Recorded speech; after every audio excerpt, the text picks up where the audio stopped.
이 시간 하나님께서 우리의 마음 눈을 밝게 하시어서 우리와 함께 하시는 하나님 바라볼 수 있기를 소원합니다. 우리가 우리 아버지 하나님만 바라볼 수 있다면 하나님께서 나를 위해 내가 걸어야 할 길을 예비하셨는데 그 길을 바라볼 수 있고 그러면서 하나님께 나아가는 데 지장이 없게 됩니다. 그게 바로 히브리어 오홀람이라고 하는 그런 말입니다. 그러니까 우리가 2월 시리즈 설교의 주제를 올람으로 정했는데 이것에 대한 설명은 많습니다. 그러나 에레미야 6장 16절 말씀에 근거하면 하나님께서 우리가 걸어가길 원하셔서 만세전에 만드셨던 애적 길, 그걸 생각하며 올람이라고 하는 이 단어를 이해하면 좋습니다. 오늘은 우상 숭배를 했었음에도 불구하고 마침내 믿음의 조상으로 자리매김했던 아브라함, 그 아브라함이 걸어갔던 올람을 알아보려고 합니다. 자, 오늘 봉독하신 본문은 이렇게 시작합니다. 그 일 후에. 오늘 본문의 가장 중요한 키워드 가운데 하나가 시험, 테스트라고 하는 템프테이션이 아니고 욕이라고 하는 말이 아니고 테스트한다라고 하는 저 단어입니다. 저 말씀 관점에서 이 그 일 후에라고 하는 말씀을 빠뜨리면 큰일 납니다. 왜냐하면 성경에서 시험이라고 하는 것은 감당할 만한 능력이 있음을 전제로 하기 때문이에요. 고린도서 말씀이죠. 오직 하나님은 미쁘사 너희가 감당하지 못할 시험, 그건 허락하지 않으신다는 거예요. 바꿔 말하면 시험을 당했다, 너 그거 감당할 만한 능력이 있구나 해서 하나님이 허락하신 거라고 하는 겁니다. 여러분, 수능시험은 아무나 보는 게 아니고 수능시험을 감당할 만한 능력이 있는 학생들에게만, 사람에게만 기회가 주어져요. 이제 걸음마를 막 하고 있는 아이에게 미적분을 풀라고 수능시험 예제를 주는 부모라면 정상이겠습니까? 이처럼 하나님께서 우리를 시험하실 때는 믿음의 분량, 그 수준에 맞게끔만 시험을 허락하시는 겁니다. 자, 그렇다면 그 일 후에라고 하는 이 말씀을 아주 정확하게 우리가 이해를 해야 돼요. 자, 우리나라 성경에는 일이라고 하는 저 말이 단수처럼 보이는데 히브리어 문법으로는 저 단어가 복수입니다. 복수. 그러니까는 아브라함이 이런저런 여러 신앙 체험을 한 후에 그래서 시험을 치를 수 있을 만큼 이 아브라함의 속사람이 성장했을 때에 오늘 본문의 시험을 허락하셨다고 하는 겁니다. 그러면 아브라함이 어느 수준의 믿음이었을 때 시험 허락하셨습니까? 이건 좀 길게 봐야 돼요. 창세기 12장을 가면 아브라함이 처음으로 하나님의 이름을 부릅니다. 그냥 그때 당시까지만 해도 75세 되기 전까지 아브라함은 우상 숭배가 몸에 쪄들었던 바디 메모리된 그런 사람이었어요. 그러니까는 속 사람으로서는 이제 아기 수준의 믿음이었습니다. 여러분, 이 아기들은요, 아빠, 엄마라고 말은 하는데 아빠, 엄마에 대해서 제대로 알을까요? 제대로는 모를까요? 당연히 제대로 모르죠. 그저 아빠, 엄마가 좋은 것이고 좋은 아빠, 엄마 이름을 아빠, 엄마 부르는 겁니다. 아브라함이 이 수준이었어요. 그러다가 창세기 14장까지 가면요, 14장에서는 이제 22절입니다. 하나님을 지극히 높으신 하나님이라고 하는 호칭으로 바뀌어요. 마치 어린아이가 청소년이 되고 그러면 우리 엄마 아빠가 나보다도 훨씬 키가 크고 힘이 세네, 이걸 아는 것처럼 이 아브라함의 속사람도 단순히 하나님의 이름만 부르다가 하나님은 나보다 월등하시구나, 그걸 고백하는 거예요. 그러다가 창세기 17장에 가면 1절입니다. 하나님을 전능하신 하나님이라고 호칭을 하는 겁니다. 마치 이 아이가 이제 청소년 되고 좀 더 크면 우리 아빠 엄마는 나보다도 요런저런 면에서 더 능력이 많네, 이걸 아는 것처럼 이제 아브라함은 하나님은 단지 높으신 분이 아니고 정말로 전능하신 분이구나라고 하는 것을 고백하게 되는 거예요. 그러다가 창세기 21장에 가면 어떤 내용이 나오느냐, 토박이었던 아비멜렉이 군대 장관을 데리고 아브라함에게 와서 평화조약을 체결하자 하는 거예요. 우리가 알다시피요, 아브라함과 아비멜렉이 처음 만났을 때는 아브라함이 엄청난 약자였습니다. 어느 정도 약자였냐, 그 아비멜렉 앞에서 자기 아내 사레를 누이라고 하고 아비멜렉 품에 아내를 보낼 정도로 비겁했어요. 그게 거짓말도 하고 비겁했어요. 왜 거짓말하고 비겁했습니까? 사람이요, 당당하고 상대방보다 강하다는 생각 들면 거짓말할 필요도 없고 비겁하게 않죠. 근데 아브라함이 아비멜렉 딱 앞에 있으니까 이건 본인이 한없이 약한 거예요. 그 열등감을 극복하지 못하니까는 비겁하게 구는 겁니다. 그 정도로 처음에는 이 아브라함과 아비멜렉의 힘의 균형이 엄청났어요. 그런데 시간이 지나면서 역전되는 겁니다. 그러니까는 이 토백이었던 아비멜렉이 아브라함에게 군대 장관까지 데려와서 우리 평화조약 체결합시다, 그랬다는 거예요. 그럼 이 아브라함은 하나님이 본인 챙겨주심을 모를 리가 없죠. 하나님이 이렇게 챙겨주시는구나. 하나님은 당신의 백성 돌보시는데 한순간만 돌보시고 끝내는 게 아니고 계속 돌보시고 영원토록 돌보시는구나. 사도 바울 고백대로 그리스도 예수 안에 있는 하나님의 사랑에서 사망조차도 장래조차도 끊을 수 없다고 하는 이걸 깨달은 거예요. 그래서 아브라함이 창세기 21장 3절에 가면 영생하시는 하나님이라고 고백을 하게 돼요. 이 신앙이 지금 계속 성장하고 있는 아브라함입니다. 그럴 때에 하나님께서 아브라함을 시험하신 겁니다. 하나님께서는 일이 잘 풀릴 때 잘못한 것이 없는데도 의도성을 가지고 시험하실 때가 있어요. 그래 우리 개신교의 영성신학을 이끌었다라고 하는 유진 피터슨이 했던 말이라고 알려졌죠. 죄성 있는 인간이기에 영성이란 이름으로 망상 기만을 끊임없이 양산하는 경우가 있는데 그럴 때는 시험을 받아야 망상 기만 양상하는 것을 멈춘다는 거예요.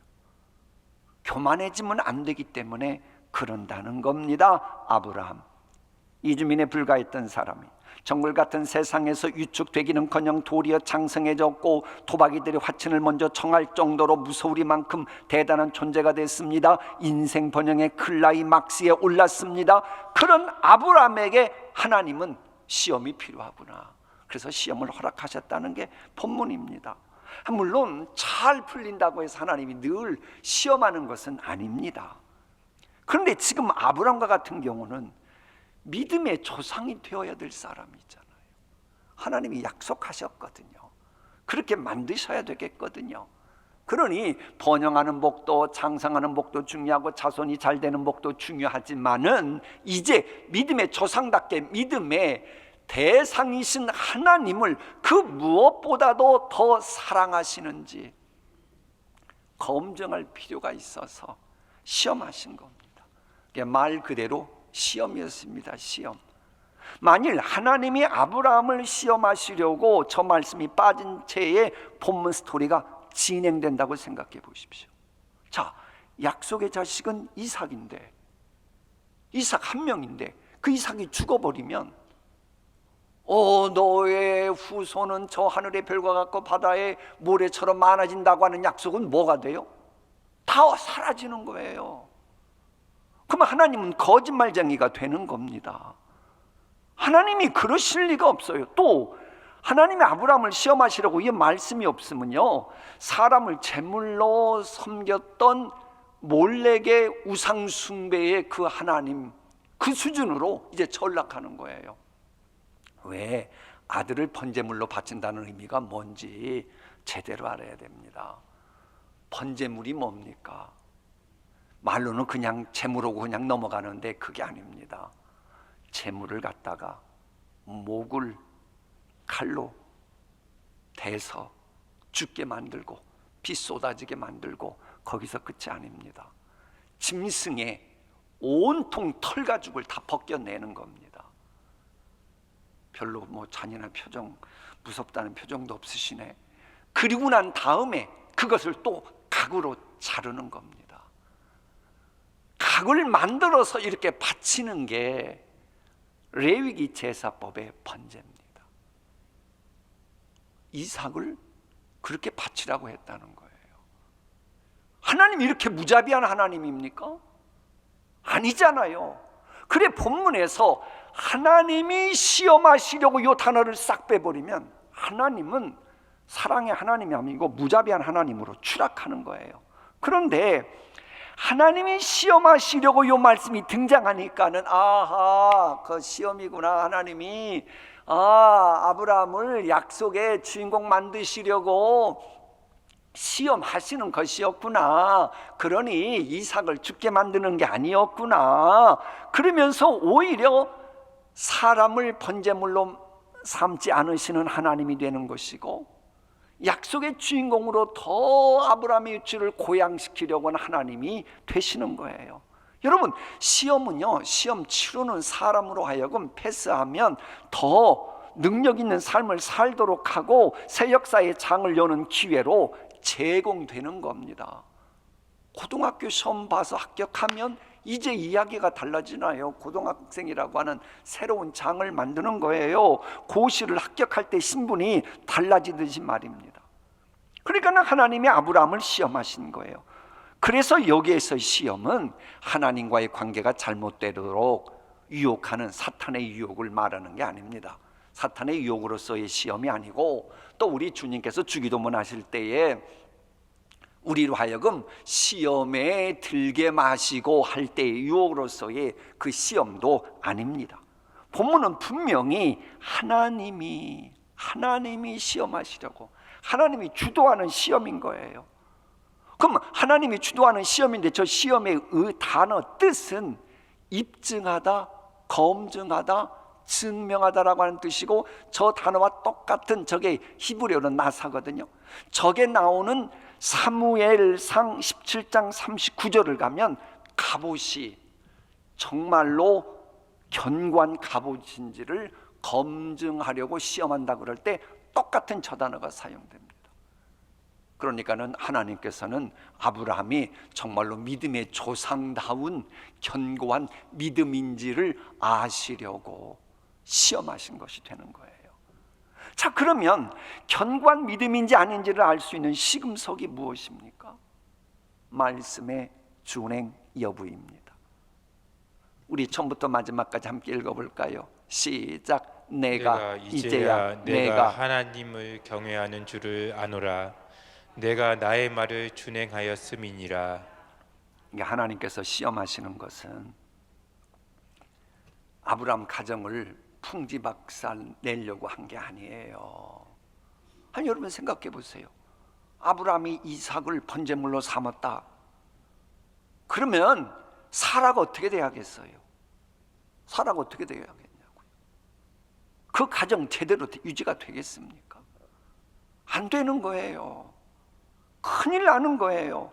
하나님이 시험하시는 것은 그 가정을, 가정 행복 망가뜨리기 위함이 아니고 오직 가정을 반석 같은 말씀 위에 든든히 세우기 위함이에요. 그 말씀의 대강령이 뭐라고 예수님 설명하셨어요? 율법의 대강령은 이거 아니 네가 마음과 뜻과 정성과 힘을 다해 하나님을 사랑하는 거예요. 그렇다면 본문 내에 적용시키면 하나님을 그렇게 사랑하는지를 검증하시기 위해 하나님은 아브라함을 시험했다. 그 의미가 되는 겁니다. 아브라함이 아들 이삭보다도 하나님을 더 사랑하는지를 시험하신 겁니다. 사실 이 아버지나 아들보다도 하나님을 더 사랑하는 사람들은요, 하나님 제일주의자가 되기 때문에 아버지를, 어머니를, 자식을 더 소중하게 여깁니다. 주변에 보면 아들을 사랑하기 때문에 하나님 버리는 분들이 있어요. 아버지를 사랑한다는 명분 속에 하나님을 떠나는 사람들이 있어요. 그분들이 자녀나 부모를 제대로 사랑하는 열매 맺는 거 보셨어요? 못합니다. 왜? 인간은 기본적으로 이기적이고 죄성이 있기 때문에요. 수틀리면 부모도 소용없고 부부간에도 그냥 끝내려고 그러고 자식도 이용해 먹으려고 하고, 이게 인간의 어쩔 수 없는 그런 죄성이 늘 꿈틀꿈틀 됩니다. 인간은 하나님 제일주자가 되지 못하면 그 순간 인간다운 인간이 되지 못하면서 모든 것이 뒤죽박죽이 되어가요. 이런 인간의 체질을 하나님이 아시기 때문에 아브라함이 약속의 자식인 이삭을 제대로 사랑하려면 너 이삭보다 하나님을 더 사랑해야 된다라고 시험하신 겁니다. 그럴 때 참다운 아버지가 되면서 진정으로 아들 이삭을 사랑하는 아버지가 되기 때문이에요. 이와 비슷한 말씀을 우리 주님이 하셨습니다. 함께 읽어봅니다. 아버지나 어머니를 나보다 더 사랑하는 자는 내게 합당하지 아니하고 아들이나 딸을 나보다 더 사랑하는 자도 내게 합당하지 아니하며 또 자기 십자가를 지고 나를 따르지 않는 자도 내게 합당하지 아니하니라. 저 말씀을 참 문자적으로 잘못 오해하는 분들이 있어요. 아이고, 하나님은 아버지나 어머니나 자식을 사랑하지 말라 그러는 그거 그렇게 해석하는 분처럼 성경에 무지한 사람이 없어요. 저 말씀은 그렇게 해석하면 큰일 나는 겁니다. 저 말씀은 가족을 사랑하지 말라는 게 아니고 오히려 정반대로 가족을 진정으로 사랑하지 못하게 하는 인간의 이기심, 죄성을 십자가에 못 박으라고 하는 그 의미입니다. 이게 하나님을 마음과 뜻과 정성과 힘을 다해 네 정과육을 십자가에 못 박고 사랑하는 것처럼 네 가족을 하나님 사랑 레벨에서 사랑해야 된다. 그것이 진짜 가족을 사랑하는 것이다. 이 말씀을 주시기 위해서 저 말씀을 우리 주님이 하신 겁니다. 그래서 이걸 이해했던 사도 바울이 성령 충만한데 뭐라고 말해요? 자녀를 사랑하되 노엽게 하지 말라 그러잖아요. 부모를 어떻게 하라고요? 공경하고 즐겁게 하라 그러잖아요. 우리 성경은 제발 성경적으로 해석해야 돼요. 성경 전체 관점에서 해석해야 돼요. 자, 그러면 아브라함이 하나님을 가장 먼저 사랑하는지의 이 시험에서 통과되자 어떤 상급 주셨습니까? 함께 읽습니다. 내가 내게 큰 복을 주고 내 씨가 크게 번성하여 하늘의 별과 같고 바닷가의 모래와 같게 하리니 내 씨가 그 대적의 성문을 차지하리라. 또 내 씨로 말미암아 천하 만민이 복을 받으리니 이는 내가 나의 말을 준행하였음이니라. 아멘. 이 복이 여러분 가정가정에 임하기를 축복합니다. 근데 이 말씀 다음에 진짜 또 신나는 말씀이 또 하나 있어요. 이게 18절까지 읽었는데 19절 말씀, 이 아브라함이 그의 종들에게로 돌아가서 함께 떠나 부엘세바에 이르러 거기 거주하였더라. 저게 왜 신나는 말씀인지를 알려면 19절인데 5절로 가봐야 돼요. 이 아브라함이 종들에게 이르되 너희는 나귀와 함께 여기서 기다리라. 내가 아이와 함께, 지금 단둘이 가는 겁니다. 아브라함이 그 이삭과 단둘이 함께 저기 가서 예배하고, 누가 너희에게로 돌아오리라? 그러니까는 겉으로 보기에는 아들 이삭을 바치러 단둘이 올라가지만 아브라함은 이미 마음속에 아닌 거예요. 우리가 너희에게로 돌아올 것을 믿었던 거예요. 저렇게 공언한 겁니다. 물론 믿음으로 고백한 거죠. 그러자 저 믿음의 고백이 빈말이 되지 않도록 하나님이 하셔서 함께 왔다라고 하는 이 말씀을 19절에 증거하는 겁니다. 진실로 올람을 걸어가심으로 여러분이 믿음으로 선포하고 선언하는 말씀들이 혹은 말씀으로 근거해서 고백하는 이런저런 신앙 고백이 뿌리를 내리고 꽃을 피고 열매를 맺음으로 신나는 신앙생활 하시길 소원합니다. 물론 이 아브라함도 사실 완전치 못했지요. 뭐 거짓말이나 2번이나 하고 비겁하게 굴고 그랬으니까. 그런 사람이 어떻게 그렇게 믿음의 조상이 될 수 있는 줄 아십니까? 그건 하나님과 계속 소통하는 기도 생활을 했기 때문이에요.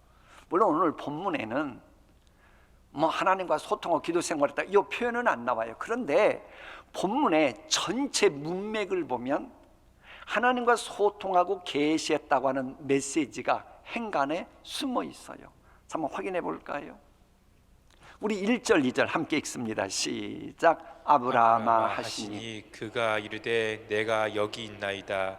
내 사랑하는 독자 이삭을 데리고 모리아 땅으로 가서 내가 내게 일러준 한 산 거기서 그를 번제로 드리라.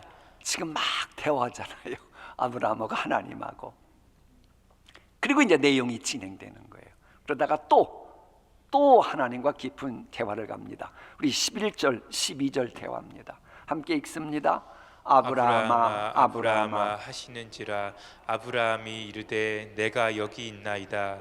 그 아이에게 내 손을 대지 말라. 그에게 아무 일도 하지 말라. 내가 내 아들 내 독자까지도 내게 아끼지 아니하였으니 내가 이제야 내가 하나님을 경외하는 줄을 아노라. 또 대화잖아요.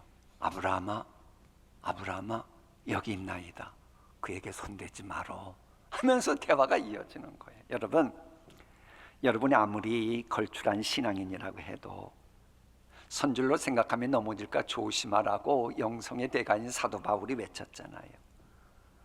그렇다면 시험을 감당할 만큼의 믿음의 조상감인 아브라함이라 할지라도 그에게는 여전히 꿈틀거리는 죄성이 있는 거예요. 그래서 하나님과의 충분한 소통을 해야 했고, 그래서 마침내 시험을 통과하고 시험에 합격한 자에게 주시는 복을 누리게 되었던 거예요. 자, 그러면 이런 신앙 체험을 했던 아브라함이 드디어 했던 고백이 나옵니다.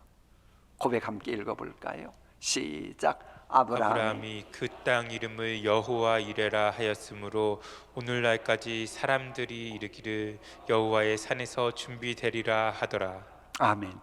저 여호와 이레라고 하는 용어는 얼마나 본문 전체 맥락에서 하나님이 어떤 분인지 하나님의 속성을 알려주는 아주 중요한 그 용어입니다. 저거 보면 뭐예요? 하나님은 애시당초 처음부터 이삭을 번제물 삼을 계획이 요만큼도 없으셨다는 거예요. 왜? 양을 미리 뭐 하셨다? 준비하셨잖아요. 아니, 하나님이 그런 준비가 없었다면 그럼 이삭 죽였다가 살리실 수도 있었죠. 뭐들로 양 준비하셨겠어요? 근데 아예 그 마음이 없으셨으니까는 준비하셨다라고 되어 있는 겁니다. 이런 하나님의 마음을 우리가 알아야 돼요. 그러니까는 하나님이 그렇게 하려고 그러니까는 아브라함아 다급하게 하시잖아요. 여러분, 하나님이 어떤 분입니까? 시간을 멈추게 하실 수 있는 분입니다. 그런 분이 얼마나 다급했든지 아브라함아 이렇게 호칭하셨겠어요. 이런 아버지 하나님의 마음을 알고 그림 그렸던 화가를 잠시 소개합니다. 말틴 루터와 함께 살았던 동시대 인물로 화가인데, 그 르네상스 시대의 3대 화가 뒤를 바톤을 잇는 그 티치아노라고 하는 화가의 작품입니다. 제목은 아브라함과 이삭의 희생이라고 하는 건데, 저 그림의 배경을 보세요. 폭풍전야의 급박함, 불안감을 지금 그리고 있어요. 그리고 저 그림에 오른쪽 가장 밑에 양이 보입니까? 양 보이죠? 준비된 양의 순진 무구한 그 모습이 보이고 있어요. 또 그 바로 옆에 이삭의 표정이 보여요.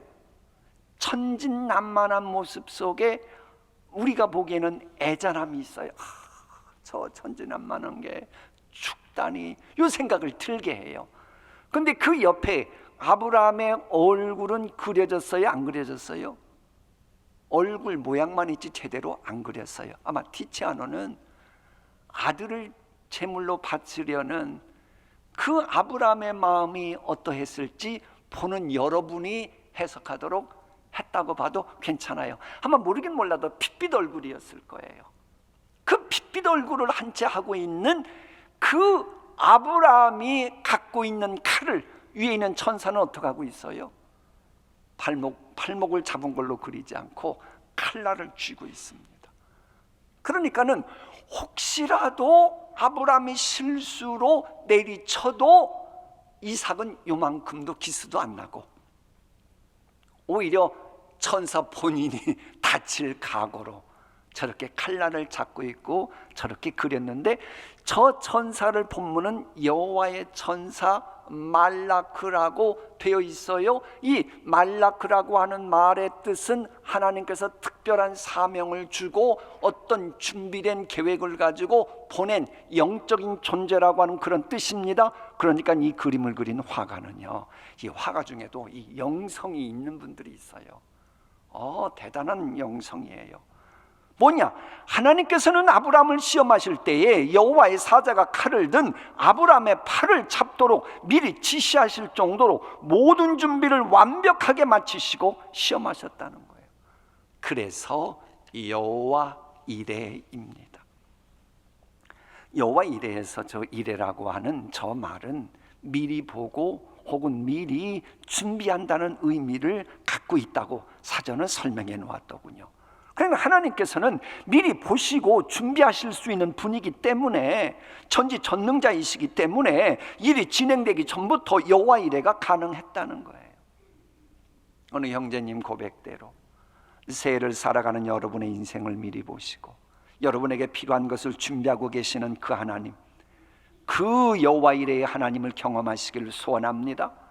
그 여호와 이레의 하나님을 만나는 현대판 모리아산이 바로 예배하는 이 자리인 줄 믿습니다. 우리는 어떻게 하든지 주님 앞에 나올 때 여기서 예배드리건, 오미크론이 심해가지고 자녀들이 교회 가지 말라 그래서 지금 댁에서 온라인 예배 드리건, 이 예배하는 장소가 여호와 이레의 하나님을 만날 수만 있다면 얼마나 좋겠어요. 자, 마무리하겠습니다. 믿음의 조상이 걸어갔던 올람을 우리도 걸어야 하는 이유는 주님을 따라가는 그 길이 바로 길 되신, 우리 주님을 따라가는 그 길이 바로 올람이기 때문입니다. 그래 오늘 본문은 이게 사실 겹쳐 있어요. 보세요. 이삭이 본인이 번제물 되기 위해 필요한 나무를 직접 지고 가잖아요. 이삭이, 성경은 그렇게 말하고 있어요. 그리고 그곳에서 아브라함을 이제 나무를 지고 갈 정도의 젊은이라면, 물론 아직은 청소년이라고 해도 지금 아브라함 나이가 몇 살이겠습니까? 100세 때 낳고 그 이삭이 이렇게 성장했으면 몇 세가 됐겠어요? 그런 할아버지 얼마든지 품 떠날 수 있습니다. 그런데 순종하잖아요. 우리 예수님이 십자가 대속제물이 되시기 위한 십자가를 직접 지고 가셨잖아요. 그리고 그때에 얼마든지 천군 천사 동원해서 그 로마 군종들, 군병들 다 없이 할 수 있고 자유하실 수 있었지만 안 하셨잖아요. 그게 지금 오버랩되고 있어요. 또한 두 번째로, 독자를 제물로 삼으려고 했던 이 아브라함은 독생자 예수님을 십자가에서 죽일 수밖에 없으셨던 아버지 하나님을 예표하고 있잖아요. 셋째, 이삭의 죄를 대신 지고 죽는 어린 양은 바로 우리의 죄악을 대신 담당하시고 십자가에서 제물이 되어주신 세상 죄 지고 가신 어린 양 예수님을 예표하잖아요. 넷째, 준비된 양 때문에 아브라함도 이삭도 모두 희망이 살아났습니다. 이처럼 우리 역시도 내 죄를 대신 담당하시고 십자가에서 죽으신 어린 양 대신 예수님의 죽으심과 부활 때문에 이제 우리는 어떤 상황에서도 회복의 은총을 사모할 수 있게 되었잖아요. 다섯 번째, 여호와 이레의 속죄양 때문에 아브라함과 이삭의 믿음이 그들이 헛되지 않고 오히려 믿음의 족장으로 자리매김을 하게 됐습니다. 이처럼 우리 역시도 우리 예수님을 인격적으로 만나게 되면 신앙전승하는 가문의 족장으로 자리매김하게 되고 신앙전승이 열매를 맺는 교회가 되는 것입니다. 이런 은혜가 여러분과 여러분 가정 우리 교회에게 임하기를 소원합니다. 기도하십니다.